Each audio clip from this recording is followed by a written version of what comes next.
Ladies and gentlemen, welcome back to PwC's Risk and Regulation News Channel. Today we are going to do again a deep dive on ECB banking supervision priorities for the years 2024 and beyond. And we had already one deep dive session on operational resilience and DORA, but today we are going to do another deep dive on DORA, but this time on a very special topics, and we are speaking about third-party risk management. And like always, I'm not doing this alone. Today I have a wonderful guest, this time from PwC Ireland, Moira Cronin. How are you? Welcome to Frankfurt. Thank you, Martin. Thank you for having me. Oh, it's a pleasure to have you here.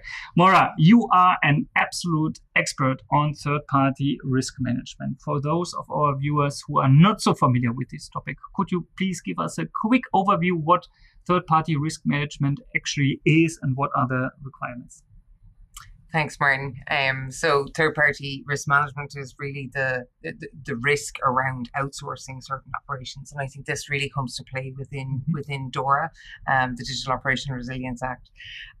So we're seeing now that many financial institutions have outsourced a number of their operations in the last number of years, and as a result, there's a possibility that a failure of one of the third parties from a resilience perspective can have a massive impact on the financial services organisation. The whole cadence around DORA is to strengthen the stability of the financial services sector.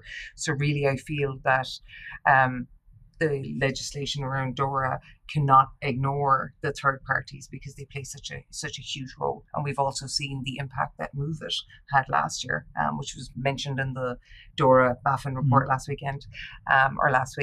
And really, what the legislation around DORA is really trying to do is to ensure that firms have the proper controls to manage the risks associated with third parties and really manage those risks as if they were in-house. Wow. Moira, operational resilience was one of the focus topics of the ECB, so they will have a very close look to that. So it's very important for our clients, for the banks to understand better what are actually the real requirements, what they actually have to do to fulfill the requirements of DORA. Maybe you can give us there a quick overview what the banks actually have to do. So from the financial entities' perspective, they are ultimately responsible to ensure that their risks are managed. So the financial institution needs to understand the flow of data, right? So it needs to start and understand how the data flows from its own organisation all the way out to third, fourth, and even fifth parties. Martin, should it see fit? And really, the idea is to understand that mapping end to end and document down all of the systems that support those business processes and really understand the risks within those systems. There's a implementing technical standard that has been released, which allows you, which provides you with a template, which is called the Register of Information. And here's where you document down all your third parties. So the financial institution documents down all their third parties within this register. Helpfully, last week, the ESAs released a notification on a dry run that's happening with these registers of information later on in the year, because what we're finding with the clients that we're working with now is that they're struggling to put the correct data in the correct place within this register of information. So the European supervisory authorities have launched a dry run for the middle of this year in order to allow firms to practice essentially ahead of the deadline of the 17th of January 2025. Oh, okay, wow, that's very important. Another important question that I, of course, have, the last time that we did a deep dive on DORA, we scared a little bit our clients because we told them that the deadline is already at the end of this year, so banks don't have much time for the implementation. How is it with third-party risk management? Do the banks maybe have a little bit more time to implement here something? Sadly not. And the quick answer there is no. I think the whole idea and what we're helping an awful lot of our clients with now, Martin, is really that critical path to 2025. What do firms need to look at?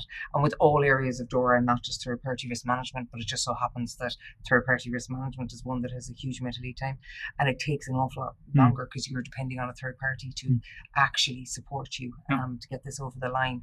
So really what we're looking to firms, and we're helping firms with now, is to document down all of their gaps in relation to third-party risk management and categorize them make sure that you're dealing with the higher risk items first. So we are seeing firms also put those risks on their risk register to ensure that they have controls in place and they're mitigating those risks ahead of the January deadline next year. Okay, thank you very much, Moira. That was very insightful and very valuable. I think it's a huge challenge for our clients to fulfill all these new regulatory requirements coming from DORA, especially with the focus on third-party risk management. If you have any further questions, do not hesitate to reach out to us. Contact Moira or myself or anybody else from the EBA SSM office of PwC. We are more than happy to support you also on this very specific and challenging topic. Moira, again, thank you so much for being here today in Frankfurt. And ladies and gentlemen, hope to see you soon in the next episode. Bye-bye.